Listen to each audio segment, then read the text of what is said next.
अपने ख्वाबों की ताबीर जानने के लिए शाहिद रज़ा इस्लामिक ज़ोन यूट्यूब चैनल को सब्सक्राइब अस्सलाम करें। वालेकुम नाज़रीन, मैं आपका मेज़बान शाहिद रज़ा मदनी आपकी खिदमत में हाजिर हूँ। आप मेरा यूट्यूब चैनल शाहिद रज़ा इस्लामिक ज़ोन देख रहे हैं। आप जानते हैं कि आपके ख्वाबों की ताबीर बताई जाती है और आपके दीनी सवालात के जवाब दिए जाते हैं। आज एक डॉक्यूमेंट्री जो है इसके बारे में मैं आपसे अर्ज़ करूँगा।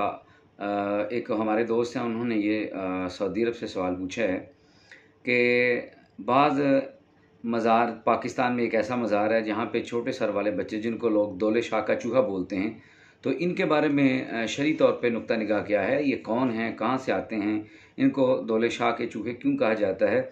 इस हवाले से आप जो है वो कुरान और सुन्नत की रोशनी में बयान कर दें। देखिए, किसी भी शख्स को चूहा कहना इंसान की तौहीन है और तज़लील है। अल्लाह ताला ने इंसान को अशरफुल मखलूक़ात पैदा किया है और एक मुसलमान की जो इज़्ज़त है, तकरीम है, हुर्मत है, वो काबा से बढ़कर है। ये रिसालत में आप सल्लल्लाहु अलैहि वसल्लम का इरशाद गिरामी है। तो जिसको अल्लाह ने अशरफुल मखलूक़ात में से पैदा किया है, जिसको अल्लाह ताला ने कहा लक़द ख़लक़नल इंसान फ़ी अहसनि तक़वीम, हमने इंसान को खूबसूरत शक्ल में पैदा किया है। अब उसके बारे में कोई उसको चूहा कहे तो ये इंसान की तौहीन भी है, तज़लील भी है। लिहाजा शरई पॉइंट ऑफ व्यू से हम इन लोगों को चूहे नहीं कह सकते। इंसान को इंसान ही कहा जाएगा, इनको चूहा नहीं कहा जाएगा। ये इंसान की तज़लील है और तौहीन है। जो लोग इनको ऐसा कहते हैं उनको बाज आ जाना चाहिए। ये एक बीमारी है जिसकी वजह से इनके सर छोटे रह जाते हैं। मैक्रोसेफली एक बीमारी है कि जब बच्चा भी माँ के पेट में होता है, बाद साइंटिस्ट कहते हैं कि ख़ास किस्म का मच्छर है, जब वो काटता है तो हमल के दौरान जो बच्चे की ग्रोथ हो रही होती है, उसका जो सर है वो उसकी ग्रोथ रुक जाती है और सर के साइज़ के साथ साथ दिमाग की जो ग्रोथ है वो भी रुक जाती है। और इस तरह ना सर बड़ा होता है और ना दिमाग जो है उसकी नशोनुमा होती है। यूँ बच्चा आम इंसान की तरह सोचने और समझने की सलाहियत खो देता है, या उतनी सलाहियत उसके पास नहीं होती जितनी आम नॉर्मल इंसान के पास होती है। तो मुझे ये बताइए कि तख्लीकी एतबार से अगर उस बंदे में, उस बच्चे में कोई नक्स वाक़या हो गया है, किसी बीमारी की वजह से उसका सर छोटा रह गया है या दिमाग उसका छोटा रह गया है, तो इस बुनियाद पर हम उसको चूहा कहें, बिल्कुल इस्लाम इसकी इजाज़त नहीं देता।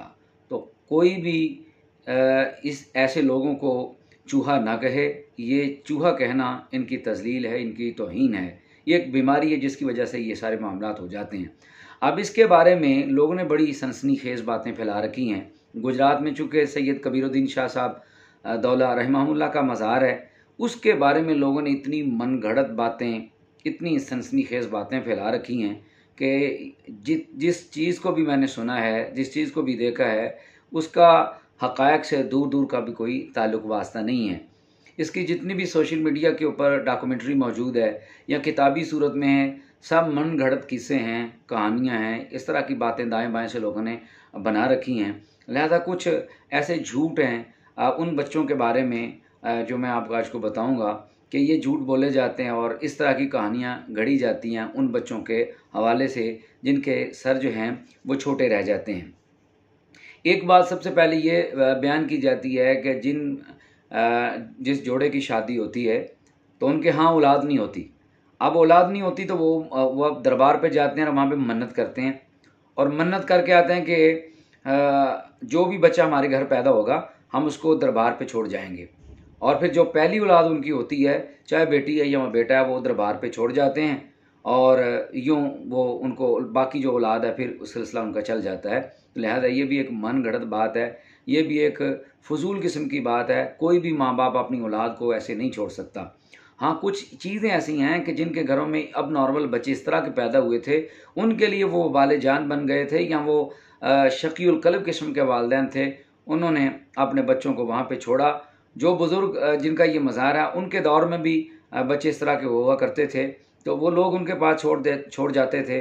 उनकी कफ़ालत से जो है वो सर मुँह इन्हिराफ़ करते थे, उनकी कफ़ालत नहीं करते थे, उनको अपने समझे कि उनसे जान छुड़ा के दरबार पे छोड़ाते थे और बाबा जी मेहनत मजदूरी करके उनका भी पेट पालते थे और उनसे प्यार, मोहब्बत और शफ़क़त और ऐसे लोगों से जो है वो मोहब्बत करते थे। तो एक वो अंदाज़ था। लेकिन ये जो बात है कि जो भी औलाद होती है वो लोग मौजूदा दौर पे वहाँ पे छोड़ आते हैं, ऐसी कोई बात नहीं है।